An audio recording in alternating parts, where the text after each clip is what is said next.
that you must take. You gotta have that mindset that quitting is not an option. Give up?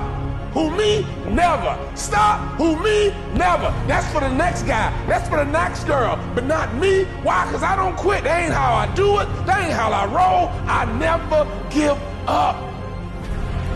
You must understand that there will come a time in your life that circumstances are going to challenge you. Hey traders. Hope you are doing great. Trading is all about waiting for the right moment, and now we have one. The price is at a strong resistance level, and we see rejection from this area. This means sellers may take control, and the price could move down. If this level holds, we could see a strong drop. This is a high probability trade setup. Now, the important part, where to enter, stop loss, and take profit.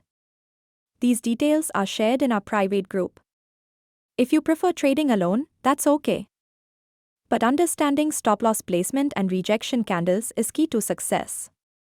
If you want accurate trades and expert guidance, contact us now on WhatsApp so I can add you to the group. Make your trading easier and smarter.